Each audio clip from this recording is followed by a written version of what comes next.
You can do, جیسے آپ کو سری لنکا ورلڈ کپ دیکھنے جانا ہے, یو تھوڑا سا 10 لاکھ روپے کے شیئرز بیچ کے آپ گھومنے چلے جائیں, پارٹی کرائیں, گھر میں رینوویشن کرانی ہے آپ کرائیں, بٹ ڈونٹ ریپ اپ آپ نہ کریں, آپ just have it for a long. اور دوسرا گولڈن رول یہی ہے, پک اپ سم بلو چپ companies and invest them over a long run.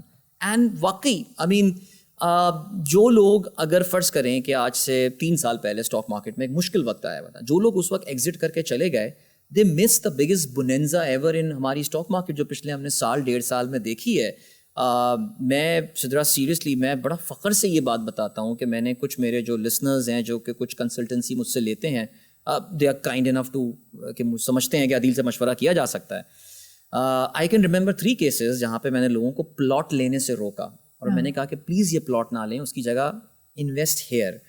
And ان کے جب ڈویڈنڈس آتے ہیں سو وہ اتنا تھینک یو کا میسج کرتے ہیں کہ عدیل بھائی ہم تو یہ سوچ بھی نہیں سکتے تھے ایسے بھی پیسے بنتے ہیں, ایسے پیسے بنتے ہیں. There is so much negativity about so many things in Pakistan, but guys stock market کو پلیز اس سے دور رکھیے. Are stock market in the past 1 year 1.5 year has been amazing. وہ جو ایک بات آتی ہے نا, جب ہم یہ ریکارڈ کر رہے ہیں آج بھی تیزی آئی ہوئی تھی اسٹاک مارکیٹ میں, اور میرا ایک سرٹن شیئر تو اس وقت اتنا ناچ رہا ہے, انہوں نے ڈیویڈنڈ بڑا زبردست,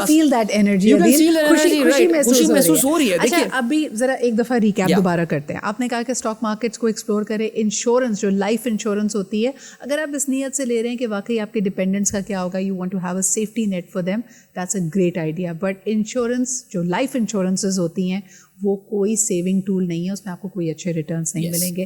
اپنا پورٹ فولیو بلڈ کریں لانگ ٹرم میں, اگر آپ گریڈی نہیں ہوں گے you are going to come out as a winner.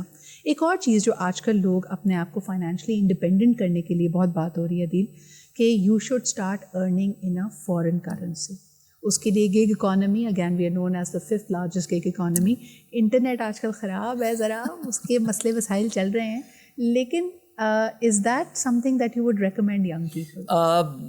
See, I think the young people already are pretty savvy when it comes to this. میں IBA کے جو ابھی نئے گریجویٹس ہیں, نسٹ کے بچوں کے ساتھ میں ملتا ہوں تو مجھے اندازہ یہ ہوتا ہے کہ وہ آلریڈی جو اس میں اسمارٹ ہے, not every one but many smart student میرے ذہن میں اس وقت انفیکٹ ایک IBA گریجویٹ آ بھی رہا ہے, تو اس نے انٹرنیٹ سیکورٹی میں he has done some certifications on line.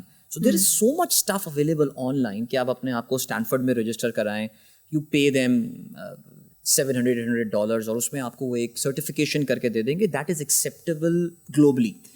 اس میں جا کے وہ بچے پھر ہیکاتھونز میں پارٹیسپیٹ کر رہے ہیں, وہ کمپنیوں کو پروجیکٹس بنا کے دے رہے ہیں, اپ ورک میں سوفسٹیکیٹڈ ٹاسک اور فائیور میں سوفسٹیکیٹڈ ٹاسک کر کے دے رہے ہیں. And these kids don't really need, ان کو کوئی ملٹی نیشنل کی نوکری نہیں چاہیے. وہ کہہ رہے ہیں ملٹی نیشنل مجھے کیا دے دے گا, 1.5 lakh 2 lakh, I make 600,000-700,000 every month through this gig economy thing. لیکن سدرت دس از, میں یہ سمجھتا ہوں ذاتی طور سے کہ it's a full time, it's a full time thing. یہ کوئی پیسو انکم نہیں ہے آپ کی. آپ کو پیسو انکم تو وہ ہے نا جو آپ نے اسٹاک میں لگایا ہے. پیسو انکم نہیں ہے, لیکن a lot of people who are working in the gig economy, اور خاص طور پہ اگر وہ امریکہ یا آسٹریلیا کے ٹائم زونس پہ کام کر رہے ہیں, it is making them very depressed as well, because آپ کا دیکھیں ایک تو سارکیڈین آپ کی ردم الٹ گئی, آپ رات کے وقت کام کر رہے ہیں, دن کے وقت آپ اینٹی سوشل ہوتے چلے جا رہے ہیں. They other things that come with it. But چلو اس پہ بات نہیں بھی اگر کریں, this structure so young and so hands on and earning such a handsome amount so soon, اس کے کوئی ڈس ایڈوانٹیجز ہیں؟ میں ڈس ایڈوانٹیج تو اس کا بالکل نہیں. دیکھیے سدرا, آپ ہی نے شروع میں ایک بات کی تھی, مجھے اپنے خالو مرحوم کی ایک بات اس وقت جب آپ کہہ رہی تھے نا کہ لوگ 30 سال ایک کمپنی میں کام کرتے تھے,